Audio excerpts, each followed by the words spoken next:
The wind howled across the frozen plains of Cygnus X-4, carrying ice crystals that stung like needles against any exposed skin. Kalen Mercer pulled his threadbare thermal coat tighter around his body, squinting through the protective goggles that were cracked on one side. The storm was getting worse, and he was still a good kilometer from his shelter. He cursed under his breath, watching it form crystalline clouds in the brutal air. 5 years. 5 years since the mining colony had been abandoned after the Cygnus incident. Most called it a disaster, an industrial accident of catastrophic proportions. But Kalen knew better.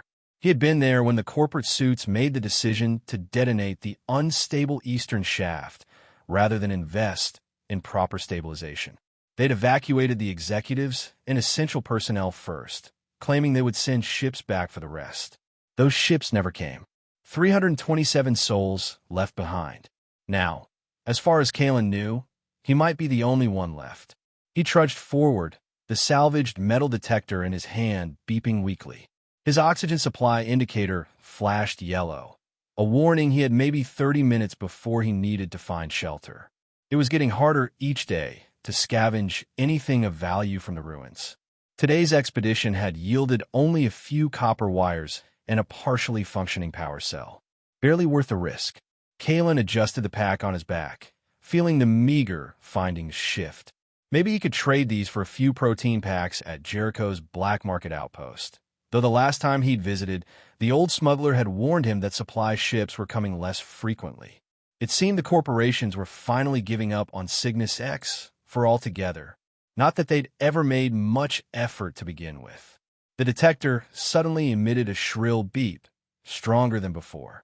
Kalen stopped, sweeping it over the snow-covered ground. The signal was coming from beneath a collapsed structure about 20 meters to his left. The building's identity was lost beneath layers of ice and snow, but the detector was definitely picking up something metallic and substantial. Hope fluttered in his chest. Something big enough to register this strongly could be tradable for weeks of supplies. Maybe a weapons cache or a data storage unit with proprietary information. He'd found one of those last year and had eaten well for a month afterward. Cautiously, he made his way to the ruin, testing each step before committing his weight. The structures on Cygnus X-4 had been deteriorating for years under the constant cycle of freezing and thawing. What looked solid could collapse under the slightest pressure. The entrance to the ruin was a jagged tear in what might have once been a sidewall. Kalen activated his helmet light and ducked inside, immediately grateful for the respite from the wind, if not from a cold. He followed the detector's signal deeper inside, navigating through rooms whose purposes were now indecipherable. Furniture had been reduced to frozen, warped shapes, and everything was covered in a layer of frost that sparkled under his light. The signal led him to what appeared to be a collapsed section. A portion of the ceiling had given way, and there, partially buried under debris and ice, was his find. But it wasn't a weapons cache or data storage. It was a person, or at least something person-shaped. Kalen's breath caught. He hadn't seen another living being in months, not since his last trip to Jericho's. He approached cautiously, sweeping his light over the form. It was humanoid, but clearly not human. The skin visible through torn clothing was a pale blue, with faint luminescent patterns that seemed to pulsate weakly. The face was delicate, with features that were almost human except for the lack of external ears and the slight ridges along the temples. The figure was slim, dressed in what appeared to be a ceremonial garment rather than anything suited for the harsh environment. A female, Kalen thought, though he knew making such distinctions across species could be misleading. Her chest rose and fell in shallow movements. She was alive, but barely. Kalen stood frozen, his mind racing. The smart thing, the survivor's thing, would be to leave her. His own supplies were barely enough for one person. Taking on another mouth to feed, especially one not adapted to this environment, was suicidal. But as he stared at her, memories surfaced unbidden. The faces of his crewmates as they realized no one was coming back for them. The way they'd looked to him, their security chief, for answers he didn't have. The sound of Myra's voice, his wife, as she'd succumbed to the respiratory infection that had swept through the survivors' camp that first terrible winter. "Damn it," he muttered, already knowing what he was going to do. He knelt beside the alien woman and carefully began removing the debris. She didn't stir as he worked, her breathing remaining shallow and labored. Once she was free, he conducted a quick assessment. No obvious broken bones, but her body temperature seemed dangerously low, even accounting for her different physiology. Her skin was colder than the surrounding air, as if her body had lost the ability to generate heat. Kalen unclipped a portable scanner from his belt, another salvaged item, and passed it over her. The readings were confusing, clearly calibrated for human biology, but they confirmed what he already suspected: severe hypothermia, or whatever her species equivalent was. She needed warmth immediately. He carefully gathered her in his arms. She was lighter than he expected, even with the heavy garments. As he lifted her, something metallic fell from her clothing and clinked against the floor. He paused, shifting her weight to one arm so he could retrieve the object. It was a pendant, crafted from an unfamiliar material that seemed to catch and hold the light from his helmet. The design was intricate, concentric circles surrounding what might have been a constellation. He pocketed it, thinking she would want it when if she woke up. The journey back to his shelter took nearly an hour, twice as long as it should have. The alien woman remained unconscious, but her breathing became increasingly erratic. By the time Kalen reached the converted mining pod that had been his home for the past 3 years, his arms were burning, and his own extremities had gone numb. The shelter was small, originally designed to house equipment rather than people, but Kalen had made it as livable as possible. He had rigged a functioning airlock from salvage parts, ensuring that what little heat he generated stayed inside. The interior was cramped but organized, with his bunk against one wall, a small food preparation area, and the remainder of the space dedicated to his salvage and tools. He placed the alien woman on his bunk and quickly activated the environmental controls, pushing them higher than his usual setting. Then he turned his attention to his patient, removing her frozen outer garments. Beneath the ceremonial robes, she wore a thin bodysuit made of a material he didn't recognize. It was torn in several places, revealing more of the luminescent patterns that seemed to trace her major blood vessels. Kalen tucked his own blankets around her, but even as the room warmed, her skin remained frighteningly cold to the touch. The patterns along her skin were pulsating more slowly now.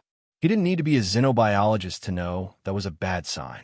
What she needed was a thermal regulation system, the kind of emergency medical equipment that had been standard issue in the colony's medical facilities, but had either been evacuated with the executives or looted long ago. Kalen sat back on his heels, thinking hard. He had one option, but it would cost him dearly. He moved to the communication console he'd cobbled together from salvage parts.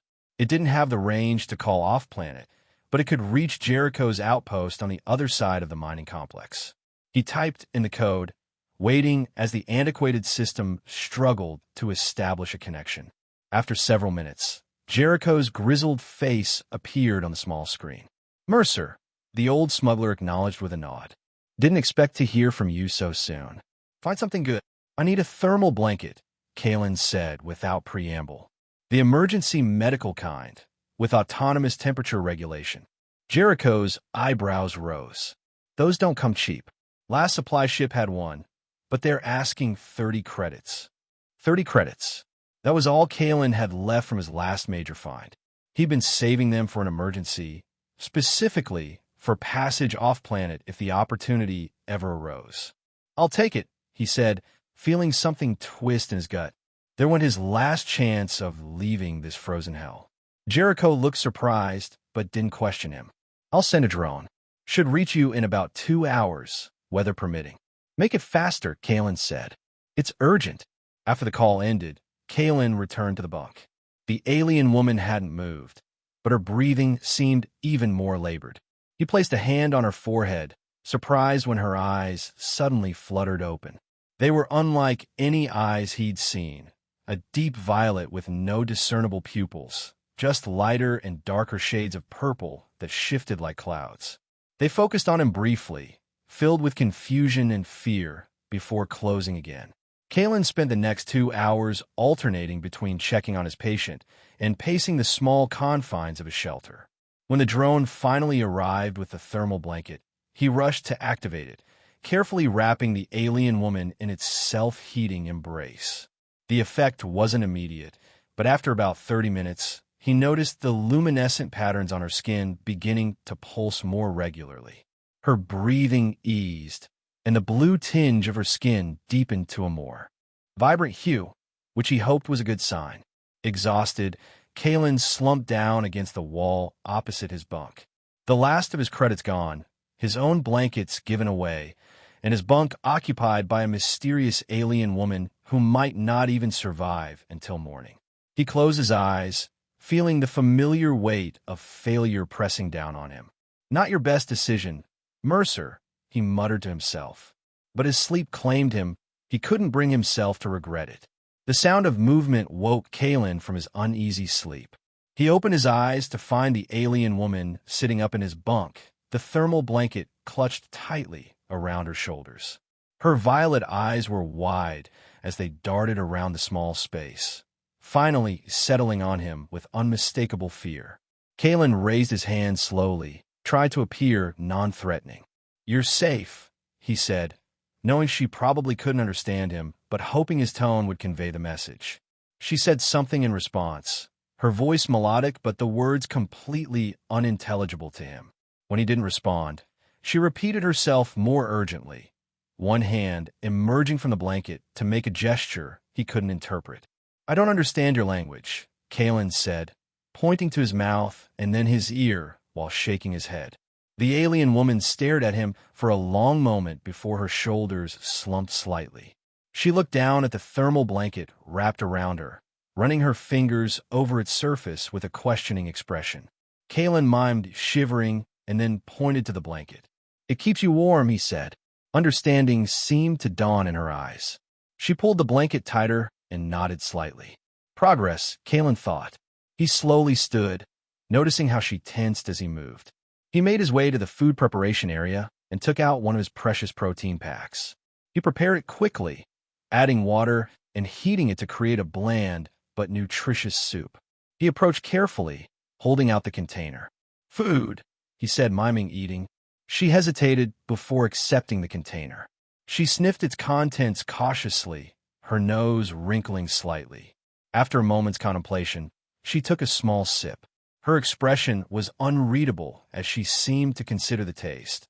But after another moment, she began to drink more steadily. Kalen relaxed slightly. At least she could eat his food, which solved one immediate problem. He sat back down, giving her space as she finished the soup. When she was done, she held out the empty container, saying something in her language. Though he couldn't understand the words, the tone sounded like gratitude. "You're welcome," he replied. "I'm Kalen." He pointed to himself. "Kalen." She watched him carefully, then pointed to herself.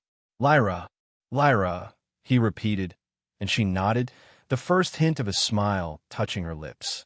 Over the next several days, they developed a rudimentary system of communication through gestures and drawings. Kalen learned that Lyra had been aboard some kind of transport vessel that had been attacked.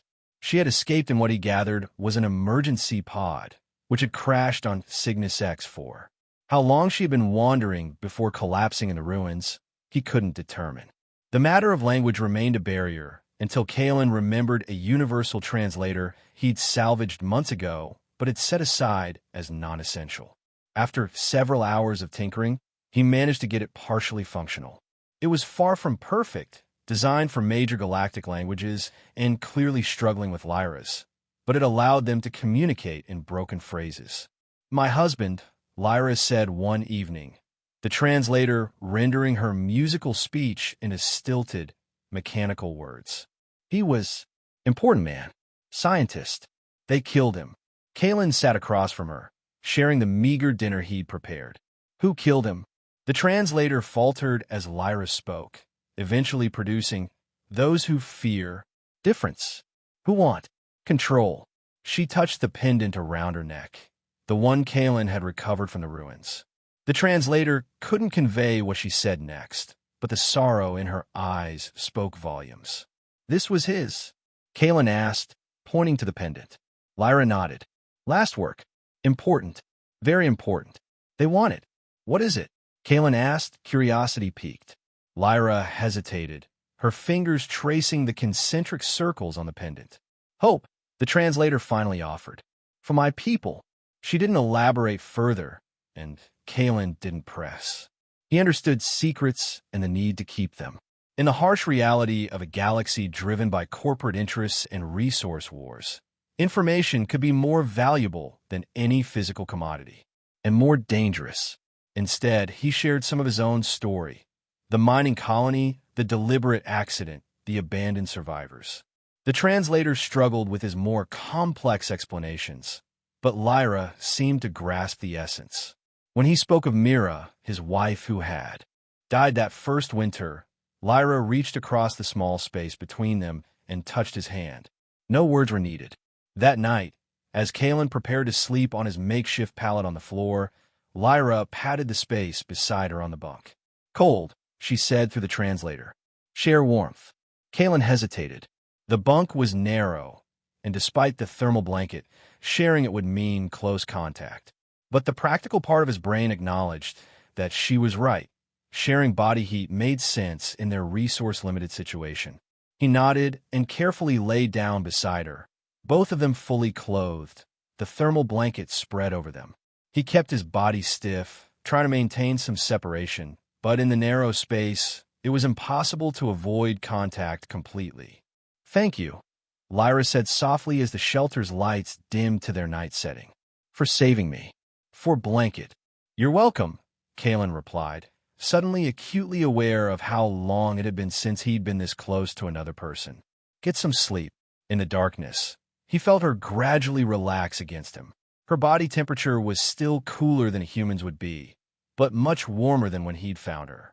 The luminescent patterns on her skin gave off a faint glow, enough for him to make out the delicate profile of her face as she drifted into sleep. Despite his exhaustion, sleep eluded Kalen. His mind raced with questions about Lyra, her people, and what twist of fate had brought her to Cygnus X-4. But beneath the questions was a more troubling realization. For the first time in years, he didn't feel completely alone. And that, he knew from bitter experience, was a dangerous feeling. Kalen woke with a start, instantly alert. Something had triggered his security perimeter. Beside him, Lyra slept on, unaware. He carefully extricated himself from the bunk and moved to the console, checking the crude surveillance system he'd rigged around his shelter. The external cameras showed nothing but swirling snow, but one of the motion sensors was registering periodic disturbances.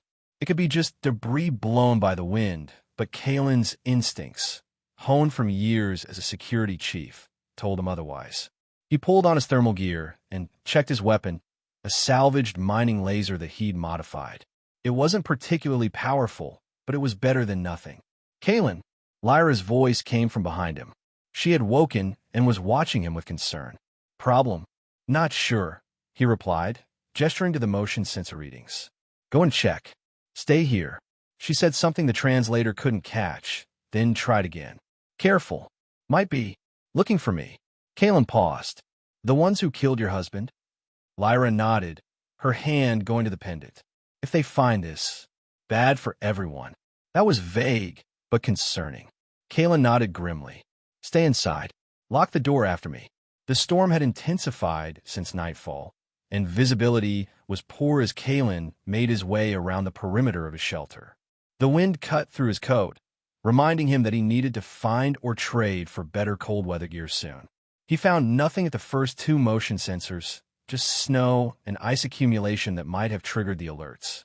But at the third sensor, he discovered footprints, partially filled with fresh snow but still distinguishable. They weren't his.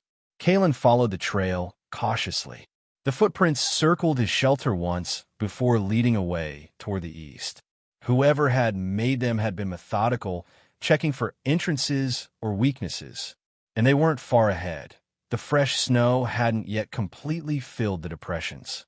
He considered following them further, but decided against it.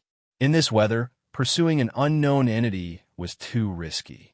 Better to return and secure the shelter. When he made it back, Lyra was waiting anxiously by the door. She had the translator in her hand. "Found something?" she asked as soon as he was inside. "Footprints," Kalen confirmed, removing his outer gear. "Someone was checking out the shelter.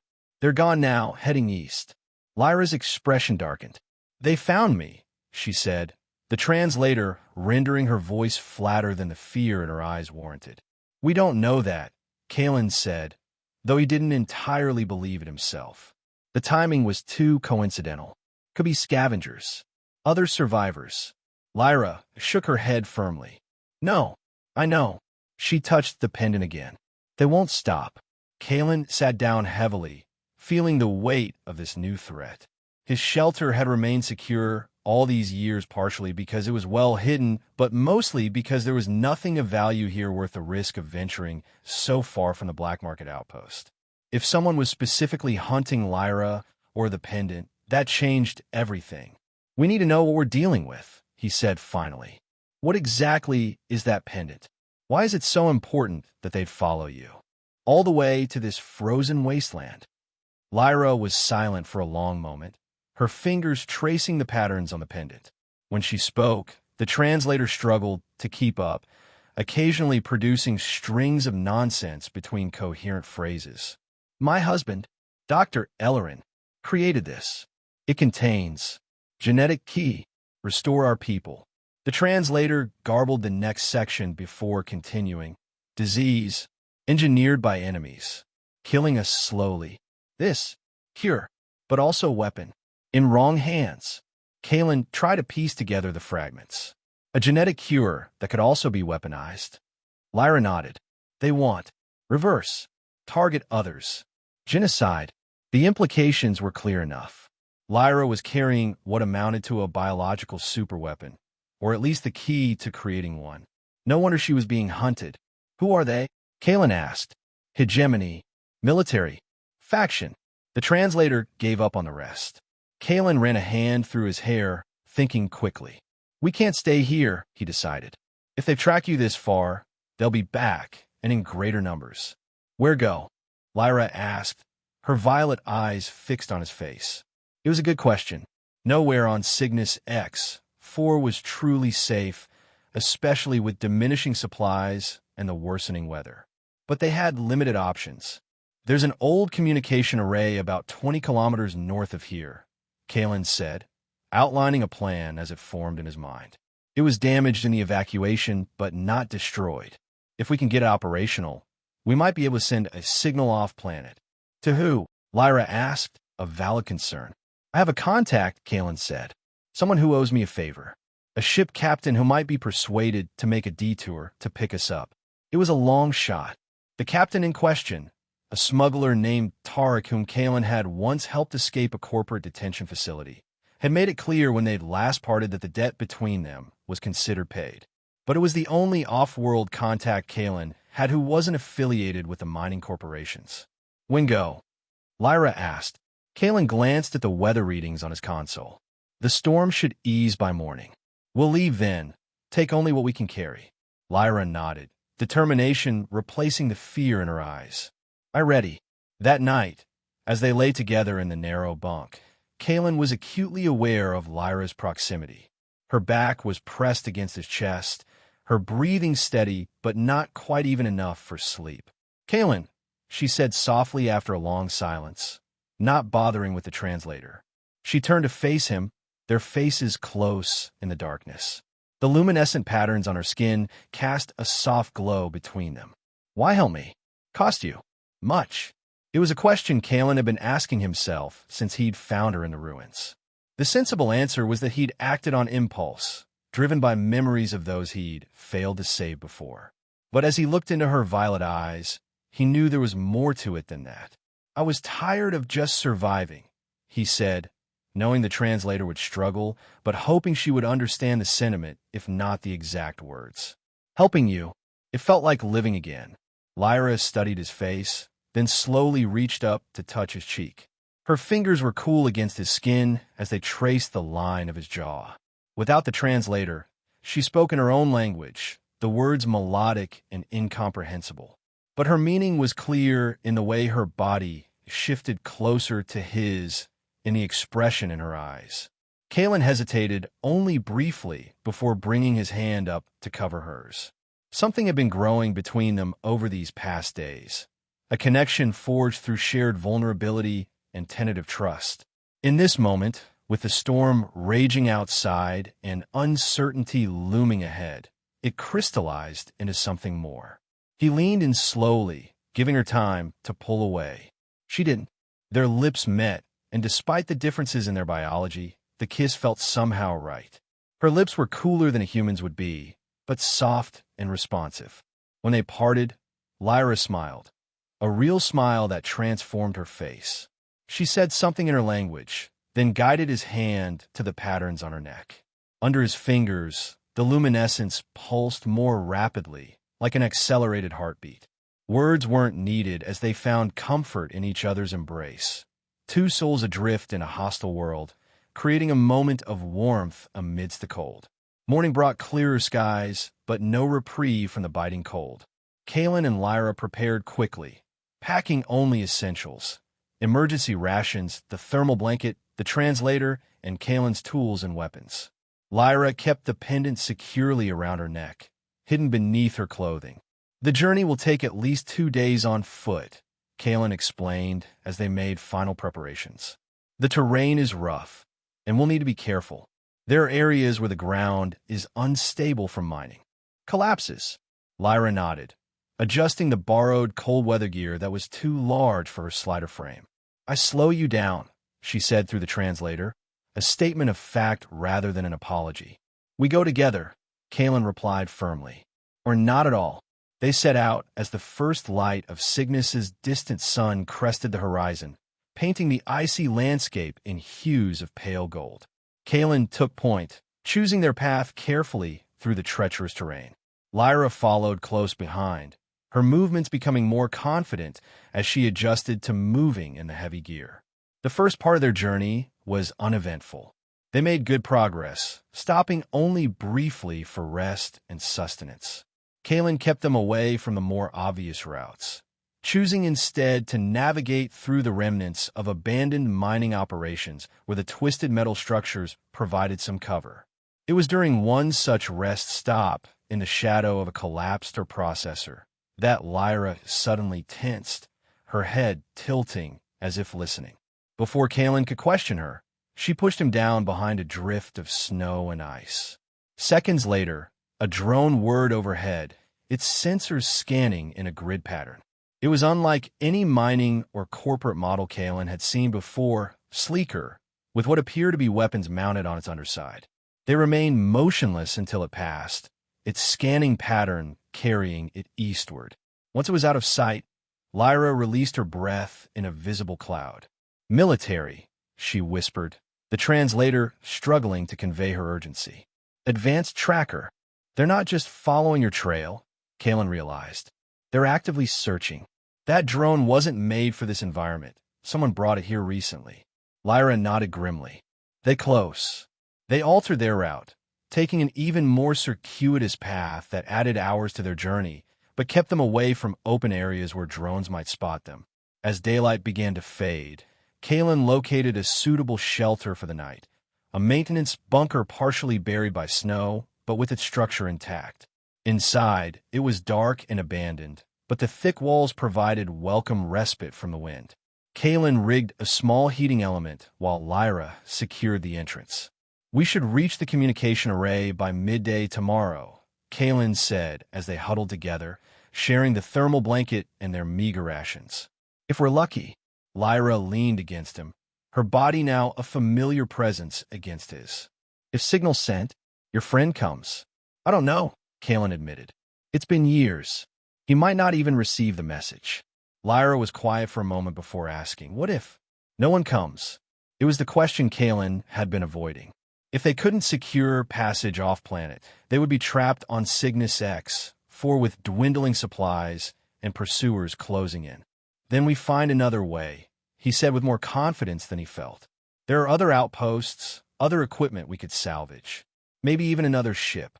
Lyra studied his face in the dim light of the heating element. "You lie," she said, but there was no accusation in her voice. "To make me feel better." Kalen smiled ruefully. "That obvious, huh?" She touched his face, her cool fingers tracing the line of his cheekbone. "Hope is good, even small hope." They slept fitfully, taking turns keeping watch. The night passed without incident, but when they prepared to depart at first light, Kalen noticed fresh drone tracks in the snow outside, the distinctive pattern of landing gear different from standard mining models. "They're searching methodically," he said, examining the tracks.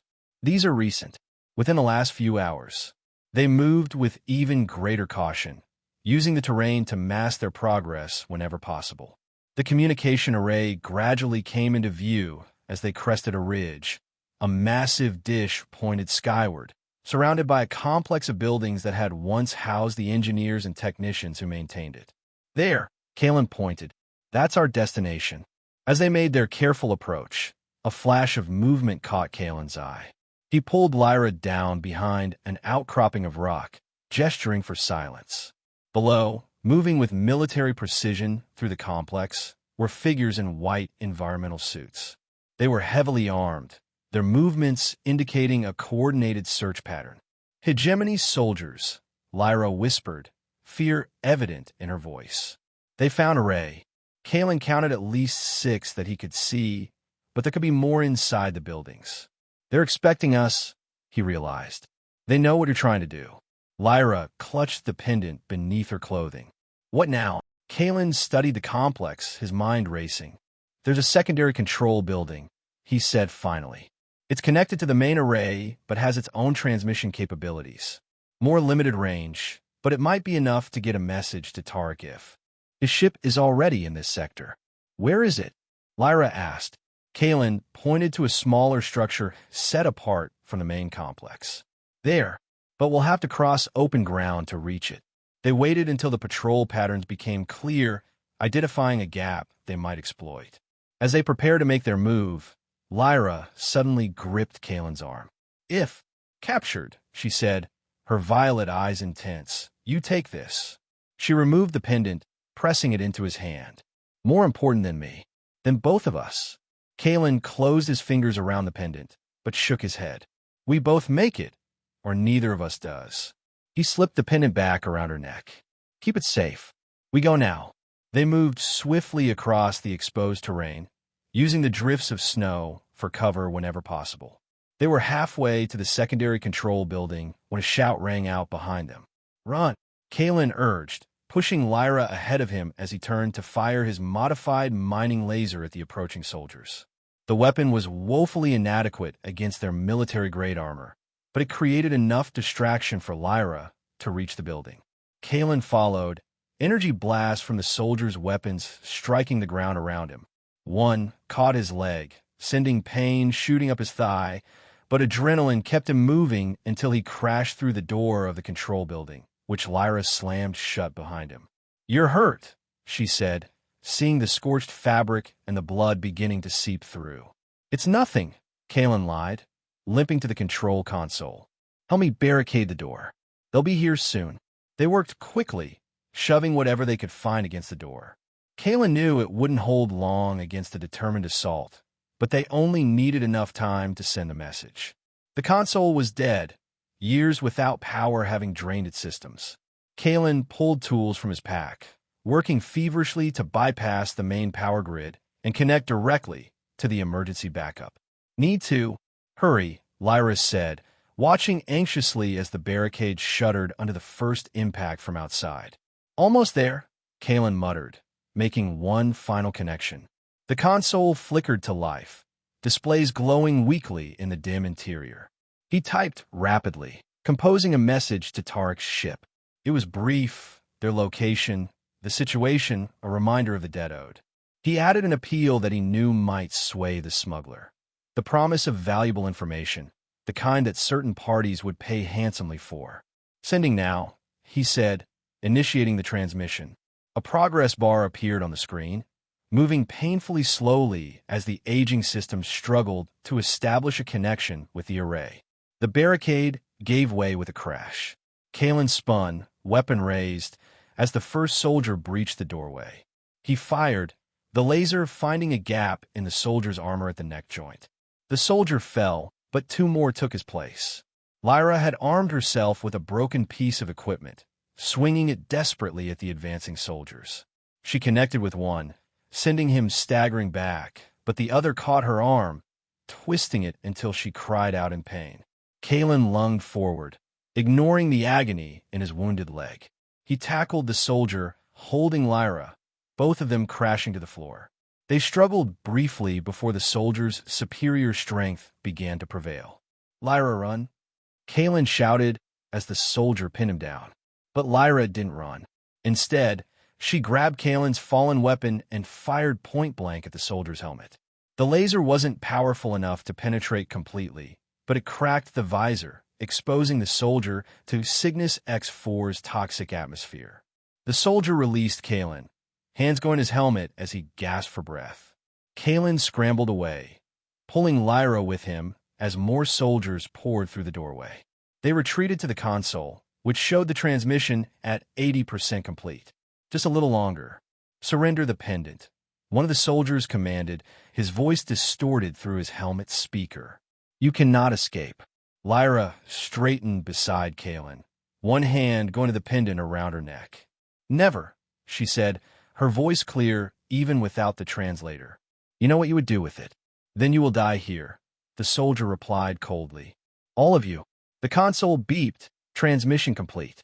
Kalen glanced at the screen long enough to confirm the message had been sent before turning back to face the soldiers. There were at least 4 of them now, weapons trained on him and Lyra. "We've sent a distress signal," Kalen bluffed. "A Federation patrol ship is already on its way." One of the soldiers laughed, the sound harsh through the helmet speaker. "There are no Federation patrols in this sector. And even if there were, they wouldn't arrive in time to save you." The lead soldier stepped forward. "Last chance. The pendant, or we take it from your corpse." Kalen felt Lyra tense beside him. The pendant was still around her neck, but her hand had moved to something else, a small device partially concealed in her palm that Kalen hadn't seen before. "Kalen," she whispered, her voice barely audible. "Trust me." Before he could respond, she pressed something on the device. For a moment, nothing happened. Then, a high-pitched whine filled the air emanating from the pendant. The soldiers hesitated, their weapons wavering. "What is she doing?" the lead soldier demanded, taking a step back. Lyra spoke rapidly in her own language, the words flowing together in a melodic stream that the translator couldn't hope to capture. The pendant began to glow, the concentric circles lighting up one by one from the inside out. "Stop her," the lead soldier commanded, but it was too late. A pulse of energy erupted from the pendant, expanding in a visible wave that passed through everything in its path. The soldiers staggered, their suits suddenly flashing with warning lights. Their weapons sparked and went dead in their hands. Kalen felt the wave pass through him as well, but it had no apparent effect. Lyra, however, gasped and fell to her knees, one hand clutching the pendant while the other gripped Kalen's arm for support. "What did you do?" he asked, helping her back to her feet as the soldiers struggled with their malfunctioning equipment. "Electromagnetic. Pulse," she managed through labored breathing. "Disrupts their systems. Temporary. We need to move," Kalen said, seeing the soldiers beginning to recover. "Can you walk?" Lyra nodded, though her steps were unsteady as they made their way around the disoriented soldiers and out of the building. Outside, they could see more soldiers in the distance, converging on their location. "This way," Kalen urged, leading Lyra toward a maintenance tunnel he'd spotted earlier. It was their only chance of escape, though he had no idea where it might lead. They had just reached the tunnel entrance when energy blasts began striking the ground around them. The soldiers' weapons were functioning again. Kalen pushed Lyra into the tunnel ahead of him, crying out as a blast caught him in the shoulder, spinning him around. He fell forward into the tunnel, the pain blinding. Lyra caught him, dragging him deeper into the darkness as shouts and weapon fire echoed behind them. "Kalen!" Lyra's voice seemed to come from very far away. "Stay with me." The tunnel sloped downward, taking them deeper beneath the complex. Lyra supported Kalen as best she could, her smaller frame struggling under his weight. The luminescent patterns on her skin provided the only light as they moved forward, away from the pursuing soldiers.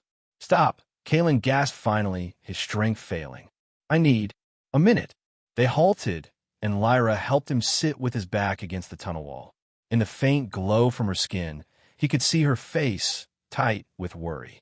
"Bad?" she asked, examining his shoulder. "Been better," he admitted. The blast had burned through his thermal gear and into the flesh beneath.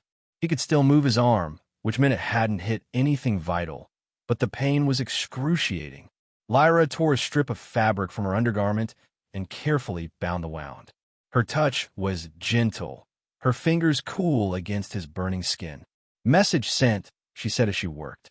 "Your friend comes?" "I don't know," Kalen replied honestly. "But at least we tried." They couldn't stay there long. The sounds of pursuit had faded, but that didn't mean the soldiers had given up. They were likely regrouping, perhaps bringing in more advanced tracking equipment. "We need to keep moving," Kalen said, forcing himself to his feet despite the protest from his injured shoulder. This tunnel must lead somewhere. They continued their descent, the tunnel gradually widening into what appeared to be an abandoned maintenance level beneath the communication complex. Ancient equipment loomed in the darkness, covered in frost and ice that had seeped in through cracks in the structure. "Look," Lyra said suddenly, pointing ahead. "Light." A faint blue glow emanated from around a corner. They approached cautiously, Kalen's hand on his weapon despite knowing how ineffective it had proven against the soldiers' armor. They rounded the corner to find not soldiers, but a massive chamber hollowed out beneath the complex. The ceiling soared overhead, lost in darkness, while the floor dropped away into a vast pit. Spanning the pit was a network of catwalks. Many collapsed or damaged. And at the center, suspended by massive cables, was the source of the blue glow, a power core, still active after all these years.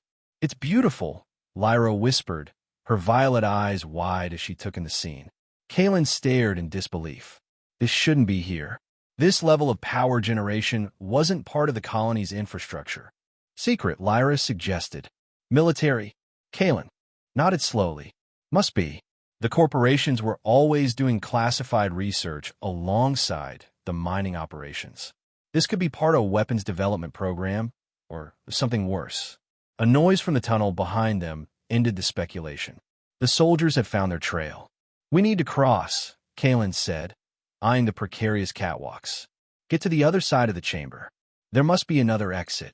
The nearest catwalk looked relatively intact, though ice had formed along its surface, making it treacherously slippery. They started across carefully, Lyra going first with Kalen close behind. The metal groaned beneath their weight, swaying slightly with each step. They were halfway across when the first soldiers emerged from the tunnel. Shouts rang out, followed immediately by weapon fire. Energy blasts struck the catwalk, severing one of the support cables. The entire structure lurched violently. Lyra lost her footing, sliding toward the edge. Kalen lunged for her, catching her arm with his good hand while gripping the railing with the other, pain shooting through his wounded shoulder. "I've got you," he grunted, pulling her back onto the catwalk. "We're almost there." More weapon fire erupted around them as they scrambled forward. The catwalk was coming apart now, sections falling away into the depths below. They made a final desperate sprint and leaped onto the platform on the far side, just as the remaining supports gave way, the catwalk collapsing into the abyss. The soldiers on the other side couldn't follow, but they continued firing across the gap. Kalen and Lyra ducked behind a control console for cover. "Now what?" Lyra asked, her breathing rapid. Kalen scanned their surroundings. The platform they were on housed more equipment, including what appeared to be a control station for the power core. Beyond it, a corridor led deeper into the rock. "There," he pointed. "That might lead to a secondary exit." They made their way to the corridor, the soldiers' fire becoming more sporadic as they realized the futility of shooting across the chasm. The corridor sloped upward, giving Kalen hope that it might lead to the surface. His hope was justified when, after several hundred meters of climbing, they emerged into what had once been a small landing bay. It was partially collapsed now, open to the sky above, which had begun to darken with the approach of night and another storm. "We made it," Lyra said, her voice tinged with disbelief. Kalen leaned against the wall, suddenly overwhelmed by exhaustion and pain. "For now, but they'll find a way across. We need to keep moving." Lyra looked at him with concern. "You need rest. Healing." "No time," Kalen insisted, though he knew she was right. His strength was fading, the wound in his shoulder throbbing with each heartbeat. "We have to." He was interrupted by a sound from above, a low, rumbling roar that was distinct from the wind. They both looked up as a shadow passed over the opening. "Ship," Lyra whispered, her hand going instinctively to the pendant. "Could be them," Kalen warned. "The soldiers." But the ship that descended into view wasn't a military vessel. It was a battered freighter, its hull marked with carbon scoring and hasty repairs. A freighter Kalen recognized. "Tarek," he breathed, unable to believe their luck. The ship hovered over the opening, its landing lights illuminating the bay. A hatch opened on the underside, and a figure appeared, waving frantically for them to hurry. "Come on." Kalen grabbed Lyra's hand, and together they moved into position beneath the ship. A cable descended, ending in a harness designed for emergency extractions. Kalen helped Lyra into it first, watching as she was rapidly winched up into the ship. The cable descended again almost immediately. As Kalen secured himself in the harness, movement at the corridor entrance caught his eye. The soldiers had found a way across the chasm and were closing in, weapons raised. "Go! Go!" he shouted up at the ship as the first energy blast struck the walls around him. The cable jerked upward, lifting him out of range just as the soldiers opened fire in earnest. Several blasts came perilously close, one singing the edge of his coat, but then he was inside the ship, the hatch closing beneath him. Hands helped him out of the harness, Lyra's cool fingers alongside the rougher grip of a ship's crewman. He staggered to his feet, finding himself in the cargo hold of Tarek's freighter, the engines already roaring as the ship pulled away. "Cutting it close, Mercer," a familiar voice said. Kalen looked up to see Tarek himself standing in the doorway to the hold, arms crossed over his chest. The smuggler hadn't changed much, still sporting the same weathered face and calculating eyes that Kalen remembered. Just like old times. "Tarek," Kalen acknowledged, relief washing over him. "Didn't think you'd come." The smuggler shrugged. "Your message mentioned valuable information, the kind certain parties would pay handsomely for." His gaze shifted to Lyra, lingering on her alien features with undisguised curiosity.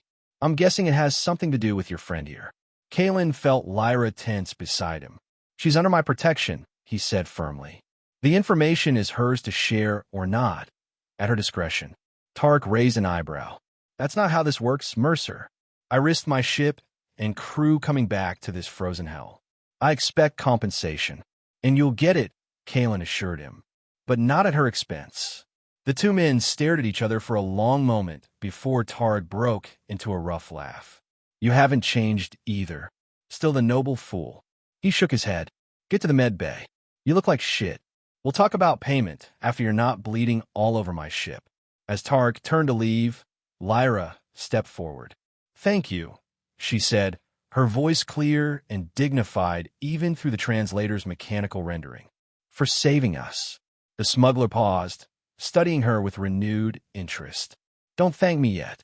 We still have to make it past the military blockade that's forming in orbit." He glanced at Kalen. "Your friends down there called for reinforcements. This is bigger than a simple retrieval operation." After Tarek left, a crewman showed them to the small medical bay. It was basic but functional, with an autodock that could handle most humanoid physiologies. Kalen insisted that Lyra be checked first, but the scan showed she was relatively unharmed, just exhausted and still recovering from prolonged exposure to Cygnus X4's harsh environment. When it was Kalen's turn, the autodock confirmed what he already knew. The energy blast had caused significant tissue damage but had missed vital structures.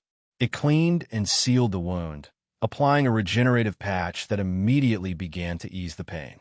Left alone in the med bay, Kalen and Lyra finally had a moment to process everything that had happened. They were sitting side by side on the examination table, Lyra's hand resting lightly on Kalen's good arm. "We made it," she said softly. "Because of you. Because of us," Kalen corrected. "That trick with the pendant saved our lives." Lyra fingered the device around her neck. "Emergency measure. Damages some components. Not full function now. Will that be a problem? For what it was designed to do?" She shook her head. "Core data intact. Still works for original purpose. Just no more defenses." Kalen nodded, relieved. After everything they'd been through, it would have been a cruel irony if the pendant had been rendered useless. "What happens now?" he asked. "If we make it past the blockade?" Lyra's violet eyes met his, filled with a mixture of hope and uncertainty. "I must get this to my people, those who still hide. But after—" She hesitated. "I would like, if you want." Kalen reached up to touch her face, his fingers tracing the luminescent patterns on her cheek. "I'm not letting you go that easily," he said quietly. "Not after everything." Relief flooded her features. "Then we go together. Find my people. Help them." "Together," Kalen agreed, sealing the promise with a gentle kiss. The ship shuddered around them as it accelerated, the engines straining as Tarek pushed the freighter to its limits. They were heading out of Cygnus X4's atmosphere, toward whatever blockade awaited them, toward an uncertain future filled with danger and pursuit. But for the first time in years, Kalen felt something other than the cold emptiness of mere survival. As Lyra leaned against him, her cool body now a comfort rather than a strangeness, he realized that he had found something he'd thought lost forever in the frozen wasteland of Cygnus X4. He had found purpose. He had found warmth. 3 weeks later, the freighter drifted in a holding pattern around an unregistered moon in the Epsilon sector, far from established trade routes and patrol lanes. In the small cabin they shared, Kalen and Lyra lay entwined beneath the thermal blanket, the same one he'd spent his last credits on what seemed like a lifetime ago. Tarek received a response.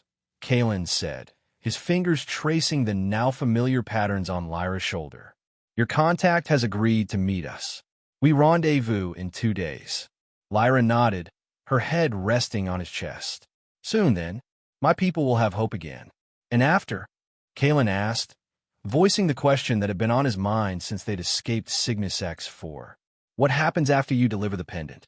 Lyra raised herself up on one elbow, her violet eyes searching his face. "After we choose. Together." She smiled, the expression transforming her features. "I think we have earned peace, if that is what you want." Kalen thought about it. Peace had seemed like an impossible dream during those long, cold years on Cygnus X4. Even now, part of him couldn't quite believe it was within reach. "I want to be where you are," he said finally. "That's all I know for certain." Lyra's smile deepened. "Then, that is where you will be."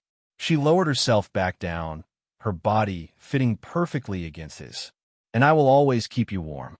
As Kalen drifted toward sleep, he reflected on the strange path that had led him here. A last desperate act of compassion on a frozen world. A thermal blanket purchased with his final credits. And in return, he had gained something beyond price. A future, a purpose, and a love that transcended the differences between their worlds. Outside the viewport, stars glittered in the blackness of space, no longer distant and mocking as they had seemed from the surface of Cygnus X4, but full of promise and possibility. Whatever challenges awaited them, they would face them together, and they would never be cold again.